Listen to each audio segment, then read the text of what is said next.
Hello दोस्तों, good evening. Myself Rahul from Lucknow. Welcome to my YouTube channel. दोस्तों, आप सब कैसे हैं?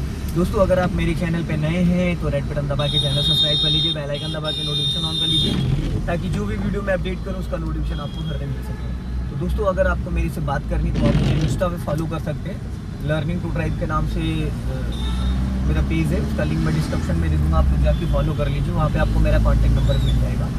आप मुझे स्नैपचैट पे भी फॉलो कर सकते हैं, लर्न टू ड्राइव के नाम से, उसका लिंक भी मैं डिस्क्रिप्शन में दे दूँगा। आप मुझे फेसबुक पे भी फॉलो कर सकते हैं। तो दोस्तों, काफ़ी सारे लोगों के कमेंट्स और काफ़ी सारे लोगों के कॉल्स आए कि सर बारिश में कार चलाते वक्त हमें बहुत ज़्यादा प्रॉब्लम्स होती है और नाइट में कार चलाने में बहुत ज़्यादा दिक्कत होती है। तो सर एक वीडियो आप खुद की अपनी शूट करके आप मुझे अपलोड कर दीजिए, जिससे कि हम लोगों को काफ़ी हेल्प मिल जाए। क्योंकि बहुत सारे स्टूडेंट को तो मैं सिखाता हूँ और उनकी वीडियो अपलोड भी करता हूँ, लेकिन वो कॉन्फिडेंस नहीं आ पा रहा है। क्योंकि सर एक बार आप खुद चला के दिखा दीजिए कि ट्रैफिक में कार को नाइट में कैसे चलाना है। और अगर बारिश हो रही है तो आज उसी तरीके का माहौल है दोस्तों, रात का भी समय है, ट्रैफिक भी बहुत ज़बरदस्त है और बारिश भी हो रही है। तो तीनों चीज़ें हैं। तो बस आज मैं आप लोगों को कुछ टिप्स दूंगा जो कि नाइट के ट्रैफिक में, बारिश के ट्रैफिक में कैसे कार को चलाना है। तो दोस्तों, अभी मैं चल रहा हूँ आपका मेडिकल कॉलेज वाली लाइन पे। तो आप देख सकते हैं मेरे सामने चल रही गाड़ियाँ और अच्छी खासी बारिश हो रही है, आपको ग्लास पे दिख रहा होगा। तो दोस्तों, स्लो मोशन में आपको वाइपर ऑन कर लेना, स्लो मोशन में, बहुत ज़्यादा फास्ट नहीं, क्योंकि जिस तरीके से बारिश है उस तरीके से हमें वाइपर को ऑन कर लेना। ये 5 सेकंड के बाद अपने आप ऑटोमेटिक मूव करता रहेगा। तो हल्की फुल्की जो बारिश होती है तो नॉर्मली को हम यूज़ कर सकते हैं। तो दोस्तों, जो सिटी के ट्रैफिक में हमेशा कार चलाते वक्त हमें लो बीम पे कार को रखना है। जैसे अभी ये लो बीम है, अब ये हो गया हाई बीम। तो ज़्यादातर मोस्टली लोग क्या करते हैं, वो हाई बीम पे नाइट में चलाते हैं। तो दोस्तों, हाई बीम पे चलाने से क्या होता है ना, एक तो आपका फाइन भी हो जाएगा, दूसरी चीज़ ये कि अगर सिंगल रोड पे आप चल रहे हो, सामने से कोई बाइक या स्कूटी या कार आ रही, तो उसको प्रॉब्लम्स होगी आपकी हाई बीम की लाइट की वजह से।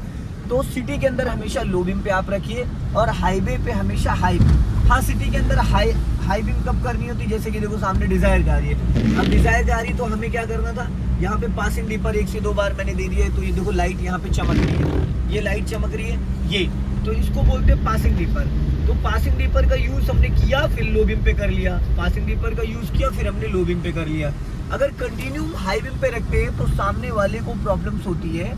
और एक चीज़ और, अगर आप सिंगल रोड पे कार चलाते हो तो आपने, जैसे कि अभी मेरी गाड़ी की लाइट जो है लो बीम पे है, ठीक है, सामने से कोई कार आ रही है जो कि सिंगल रोड पे क्या होता है, एकदम सामने से लाइट, अब ये हाई बीम पे है, मैंने इसको 1 से 2 बार पासिंग डीपर दे दिया। जब 1 से 2 बार मैंने पासिंग डीपर दे दिया तो उसने अपनी लाइट को डाउन कर लिया, उसने अपनी लाइट को एक बार डाउन कर लिया। तो उसके बाद क्या होता है ना कि हमें भी दिखने लगता है। तो हमेशा सिटी के अंदर आप लो बीम पे रखें और हाईवे पे हाई बीम। एक तो पहली चीज़ तो ये होगी। अब बात करते हैं कि रात में कार चलाते वक्त हमें लेफ्ट और राइट वाले ORVM को कैसे देखना है, क्योंकि डे के अकॉर्डिंग राइट वाले ORVM, लेफ्ट वाले ORVM में हमें कुछ भी नहीं दिखता है।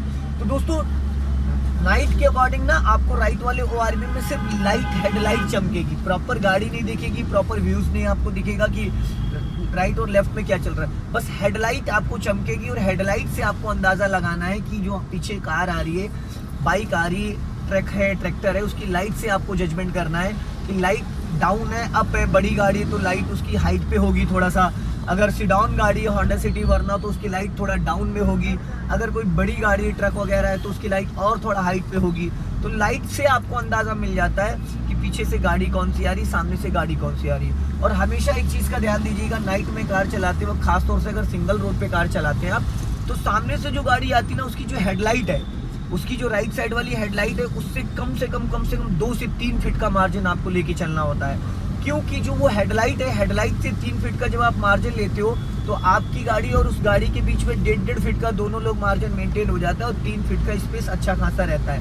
क्योंकि अगर 3 फीट से मार्जिन कम लोगे तो आपका जो राइट वाला ORVM 1 फीट बाहर निकला है और उस गाड़ी का भी 1 फीट बाहर निकलेगा तो गाड़ी टकरा सकती है। 2 फीट ये हो गया, 1 फीट उसका, 1 फीट आपका, और 1 फीट जो आपका रहेगा वो एक्स्ट्रा मार्जिन हो जाता है। जब आप 3 फीट का मार्जिन लेके चलोगे तब आप 2 से ढाई फीट मार्जिन मेंटेन कर पाओगे। अब जैसे मेरे सामने चल रही है डिजायर, अब बहुत सारे लोगों को ये आइडिया नहीं लग पाता है कि अगली गाड़ी जो रुक रही है उससे हम अपनी गाड़ी कितनी दूरी बना के रोके। तो दोस्तों, जैसे कि कुछ गाड़ियों की जो नेम प्लेट होती है वो बम्पर पे होती है, कुछ गाड़ियों की डिग्गी पे। जैसे सामने डिजायर जा रही है, न्यू वाली डिजायर है, तो इसकी जो नेम प्लेट है वो डिग्गी पे है। बट आप अगर ध्यान से देखेंगे तो इसका जो बम्पर है पीछे का, उस पे आपका सेंसर लगे हुए हैं 1 2 3 4। तो वो जो सेंसर है ना, वो आप सपोज करिए कि जैसे कि गाड़ी आप कहीं रेड लाइट पे रोकते हैं या कहीं पे भी रोकते हैं, तो ये अंदाजा लगा लीजिए कि अब इससे आगे गाड़ी जैसे वो सेंसर दिखने बंद हो जाए, या जहाँ पे लाइनिंग बनी हुई डिग्गी की लाइनिंग है, जहाँ से डिग्गी प्रॉपर खुलती है, तो आप ये लगा लीजिए कि उतना एरिया जब आपको दिखना बंद हो जाए, उसके बाद आपको कार को आगे नहीं बढ़ाना है। क्योंकि अगर उसके बाद आप बढ़ाते हो तो आपकी गाड़ी टकरा सकती है। कम से कम 1.5 फीट का मार्जिन रहता है, 1.5 से 2 फीट का। अगर आप उस चीज़ को देख के गाड़ी को चलाते तो शायद आपको बहुत कम समय में और बहुत जल्दी लेफ्ट साइड का फ्रंट का बोनट के फ्रंट का जजमेंट आ जाएगा, बहुत ईजिली आपको जजमेंट आ जाएगा। तो ये चीज़ समझना बहुत ज़रूरी है, बहुत सारे लोगों को इसका आइडिया नहीं होता है। दूसरी चीज़ ये है कि आप ये जो लुकिंग ग्लास है, लुकिंग ग्लास से आपको पूरा बैक साइड का जजमेंट आ रहा है। अब इसमें यहाँ पे 2 पॉइंट होते हैं, एक देखो ये, अब ये इसको मैंने डाउन कर दिया तो क्या है ना कि अब मुझे जो पीछे से गाड़ियां आ रही है उसकी जो लाइट थी ना मेरे फेस पे लग रही थी, वो अब नहीं लग रही। अब मुझे इसमें लाइट चमक रही है, गाड़ी जो आ रही है उसकी लाइट चमक रही है। अब इसको मैंने यू कर दिया तो ये डे के लिए, अब मेरे फेस पे उसकी लाइट का उसकी रोशनी पड़ रही है। तो उस बैक साइड वाली रोशनी से बचने के लिए आप यहाँ से इसको डाउन कर सकते हैं। ये यहाँ से डाउन करने के बाद जो लाइट पड़ रही थी ना मेरे फेस पे बैक साइड से, वो अब नहीं पड़ेगी। अब क्या है, सिर्फ हमें लाइटें दिख रही है कि पीछे बाइक आ रही है, सिंगल लाइट जल रही, कार आ रही तो डबल लाइट, उससे हमें वो 100% कॉन्फिडेंस तो नहीं मिलता, लेकिन हमें हल्का सा लाइटिंग से ये समझ में आ जाता है कि व्हीकल कौन सा है, 2 व्हीलर है, 4 व्हीलर है, क्या है, उससे बहुत हेल्प मिलती है। तो ये चीज़ डे के लिए होता है और ये नाइट के लिए। अब आगे डिजायर वाले ने रोका और मेरे को थोड़ा सा रोकने में टाइम लग गया, तो ये चीज़ हमेशा ध्यान देना कि अगली गाड़ी जो चल रही है ना उससे थोड़ी दूरी बना के चलना है। अब ये i20 देखो जा रही है, अब इसकी नेम प्लेट जो है ना बम्पर पे है, तो अब नेम प्लेट दिखनी बंद हो जाए ना, बस अब इससे ज्यादा क्लोज आपको नहीं करना। अगर इससे ज्यादा आप क्लोज करेंगे तो गाड़ी आपकी टकरा सकती है। ये अभी भी 1.5 फीट का लगभग मार्जिन है, लेकिन अभी जो गाड़ियां आ रही है उनकी जो नेम प्लेट है वो डिग्गी पे आ रही है। तो डिग्गी पे क्या है ना, डिग्गी पे नेम प्लेट आने के बाद आपको थोड़ा सा दिक्कत कम होती है, लेकिन जो ये पॉइंट है ना बम्पर वाली नेम प्लेट, इससे काफी हेल्प मिलती है। और रात में जब भी आप कार चलाते हैं तो सिंगल रोड के लिए आप डिपर का प्रयोग करें। अब जैसे ये मेरे सामने i20 जा रही है, लेफ्ट में नेक्सॉन जा रही है, तो ऐसे में थोड़ा 2-4 चीजें जो है ना हमें बहुत ध्यान से रखनी है। अब यहाँ से जैसे कि नेक्सॉन निकल गई, अब मुझे जाना आगे से लेफ्ट, तो मुझे क्या करना है, मैंने दे दिया लेफ्ट का सिग्नल थोड़ा सा बिफोर, क्योंकि टर्निंग से मिनिमम 50 मैक्सिमम 100 मीटर पहले हमें सिग्नल देना होता है। अगर आप बिफोर सिग्नल देते हो तो उससे कोई नुकसान नहीं है, अगर आप लेट सिग्नल देते हो तो उससे एक्सीडेंट के चांसेस रहते हैं ब्रदर। तो हमेशा एक चीज़ का आप ध्यान दीजिएगा, जब भी कभी आपको टर्न करना हो तो टर्निंग से मिनिमम 50, अगर आपकी गाड़ी चल रही है 4th गियर में तो आप 100 मीटर पहले सिग्नल देंगे। अगर गाड़ी आप 2nd 3rd में चला रहे हो तो आप 50 मीटर पहले सिग्नल दे सकते हो। सिग्नल्स का क्या रूल होता है कि आने जाने वाले लोग, बहुत सारे लोग क्या करते हैं, ये बहुत ही बड़ी मिस्टेक है, वो क्या करते हैं ग्लास खोलते और हाथ देने लगते हैं ऐसे करके। माय डियर, अगर आप हाथ देते हो तो हाथ आपका सिर्फ राइट साइड वाले को ही दिखेगा, ठीक है। जरूरी नहीं कि सभी व्यक्ति को दिखे जो गाड़ी से पीछे करीब 200 मीटर चल रहा है या 100 मीटर पहले, या सामने से कोई 100 मीटर, तो उसको आपका हाथ शायद नहीं दिखेगा।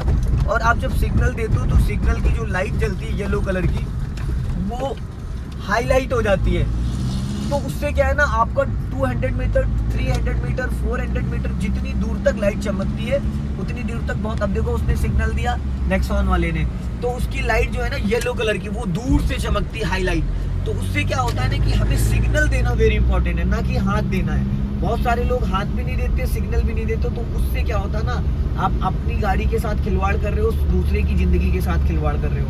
तो मेरा मानना ये है कि अगर आप अच्छे चालक बनना चाहते हो, अच्छा एक्सपीरियंस, और आप सुरक्षित रहना चाहते हो और आपके साथ साथ चलने वाले लोग भी सुरक्षित रहें, तो आप हमेशा 2-3 बातों का हमेशा ध्यान दो। पहली चीज़ तो ड्राइविंग सीट पे बैठने के बाद आपको कभी भी गुस्सा नहीं करना है, बहुत ही कूल रहना है, क्योंकि टेंशन में ही एक्सीडेंट होता है। अगर आप टेंशन लेते हैं और पैनिक होते हैं, हाइपर होके चलाते हैं, तो शायद कहीं ना कहीं आपके लिए वो हानिकारक है।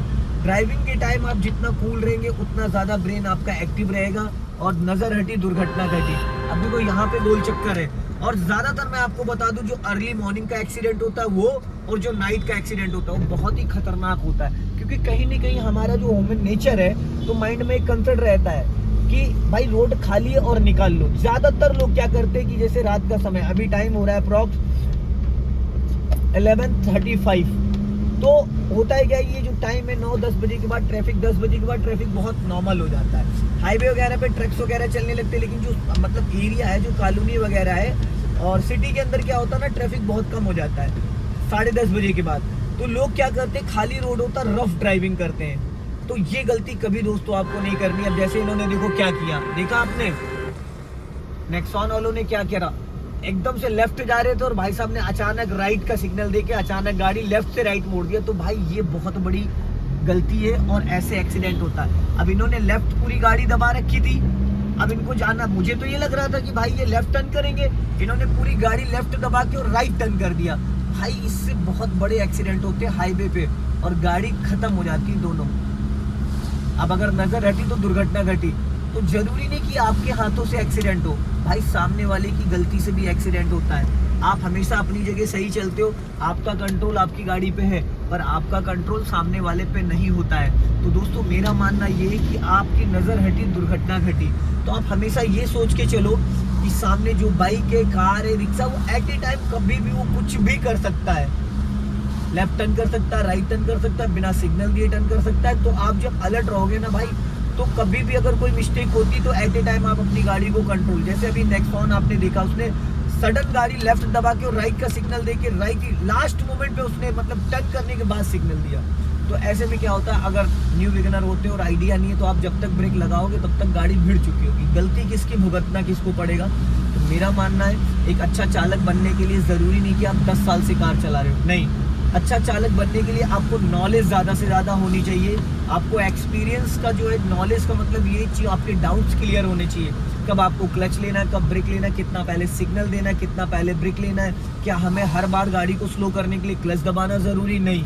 गाड़ी फर्स्ट एंड सेकंड गियर में होती है तो क्लच दबा के हम ब्रेक लेते हैं। गाड़ी अगर थर्ड फोर्थ गियर में चल रही है तो हम 20, अगर फोर्थ गियर की स्पीड 40 to 60 है, 50 पे हम चल रहे हैं तो हम बिना क्लच के 20 से 30% ब्रेक को डाउन कर सकते हैं। क्योंकि गाड़ी स्लो धीरे धीरे, अगर 20 की स्पीड तक हम ले आते हैं 40 से, तो 20 की स्पीड हम बिना क्लच के डाउन कर सकते हैं। फर्स्ट और सेकंड गियर में हमेशा हमें क्लच लेके ब्रेक लेना होता है। अगर हम खाली ब्रेक लेते हैं तो वहाँ पे इंजन बंद होने के चांसेस ज़्यादा रहते हैं। अब जैसे देखो यहाँ पे चौराहा, अब इस चौराहे पे क्या है कि चारों तरफ से ट्रैफिक आ रहा है, लेफ्ट से भी आ रहा है, राइट से भी आ रहा है, तो यहाँ पे खतरा नहीं है। यहाँ पे चाह के भी हम गाड़ी को भगा नहीं सकते हैं। लेकिन जहाँ पे खाली एरिया होता है वहाँ पे क्या होता है कि हमें लगता है कि कोई नहीं है और गाड़ी फटाफट निकाल लो। तो ऐसे में कई बार क्या होता है, सामने वाला भी यही सोचता है और स्पीड ओवर होती है और अचानक अगर सामने कोई आता है, ब्रेक लगाते भी तो गाड़ी स्किड कर जाती है और एक्सीडेंट हो जाता है। तो मेरा मानना है दोस्तों 2-3 बातें हैं जिनको आप अपने ध्यान में रखिए। और नज़र हटी दुर्घटना घटी। नाइट के ट्रैफिक में कार चलाते वक्त ओवर स्पीड नहीं करनी। सिंगल रोड पे आप हॉर्न का और पासिंग स्लीपर का ज़्यादा प्रयोग करें। कभी भी किसी को भी ओवरटेक कर, जैसे मेरे सामने देखो बाइक जा रही है, अब ज़्यादातर लोग क्या सोचते हैं ना कि भाई वो बाइक वाले की जिम्मेदारी है। अगर दोस्तों हमारी बड़ी गाड़ी ना, तो हमारी बाइक वाले से ज़्यादा जिम्मेदारी है उसको अलर्ट करना। उसको अगर हम ओवरटेक करें तो हम पहले उसको लॉन्ग हॉर्न देंगे, 1-2 बार पासिंग स्लीपर देंगे, फिर हम मौका देखेंगे कि हमारी वजह से वो डिस्टर्ब तो नहीं हो रहा है, उसके पास स्पेस है नहीं है। अब मैंने उसको हॉर्न दिया, उसके बाद उसने अपनी गाड़ी साइड दबा दी। तो इससे क्या होता है ना कि जब ज़्यादातर लोग क्या करते हैं, बिना हॉर्न के, बिना पासिंग स्लीपर के और गाड़ी दबा देते हैं। तो बिना हॉर्न के भाई अगले को भी तो पता होना चाहिए ना कि मेरे को कोई बड़ी गाड़ी, कोई व्हीकल है जो मुझे ओवरटेक करना चाह रहा है, ओवरटेक कर रहा है, तो वो भी तो थोड़ा सा अलर्ट हो जाएगा, तो आप एक्सीडेंट से बच सकते हो। बिना सिग्नल, बिना हॉर्न के कभी भी ओवरटेक नहीं करना। ओवरटेक करने के टाइम आप अपने लेफ्ट साइड को सबसे ज़्यादा ध्यान दें, क्योंकि जब आप ओवरटेक करते हो तो आपकी जो बगल में जो गाड़ी चल रही है उससे डिस्टेंस मेंटेन करने की जिम्मेदारी पूरी आपकी होती है। और आपके सामने जो भी व्हीकल आ रहा है उसको अलर्ट करने के लिए, जैसे मुझे ओवरटेक करना है इसको, अब मैंने इसको लॉन्ग हॉर्न दिया, ये इसलिए हॉर्न दिया क्योंकि सामने से क्रेटा आ रही थी, लेफ्ट में मेरी डिजायर चल रही थी। हॉर्न इसलिए देना जरूरी था क्योंकि मैं उसको ये बताना चाह रहा था कि भाई गाड़ी दबाओ अपनी और मैं निकाल रहा हूँ। जब ओवरटेक करते हैं तो थोड़ा सा एक्सेलेरेटर बढ़ा के ओवरटेक करते हैं, और जब हम किसी को पास देते हैं तो वहाँ पे हम स्पीड डाउन करके, अब जैसे सामने से देखो ट्रक आ रहा है तो हमें क्या करना है, यहाँ से थोड़ा सा हमने अपनी गाड़ी दबा ली, क्योंकि उधर से भी एक ट्रक बैक कर रहा था, चीचीस थी ओनली। तो इस तरीके से थोड़ा सा हमें अलर्ट रहना। अभी रोड थोड़ा डाइवर्जन कर दिया गया है, जो मेन NH24 था उसको डाइवर्जन कर दिया गया, क्योंकि वहाँ पे कुछ पुल का काम चल रहा है, इसलिए सारा ट्रैफिक इस रोड पे डाइवर्ट कर दिया गया। तो यहाँ पे थोड़ा सा हमें अलर्ट होकर गाड़ी को निकालना है, क्योंकि अगल बगल से कभी भी कोई भी व्हीकल आ सकता है। तो दोस्तों आई होप आपको ये वीडियो पसंद आई होगी। वीडियो पसंद आए तो लाइक करें, शेयर करें, कमेंट बॉक्स में जरूर बताएं कि वीडियो कैसा लगा। नेक्स्ट वीडियो में फिर मिलते हैं। जय हिंद, वंदे मातरम।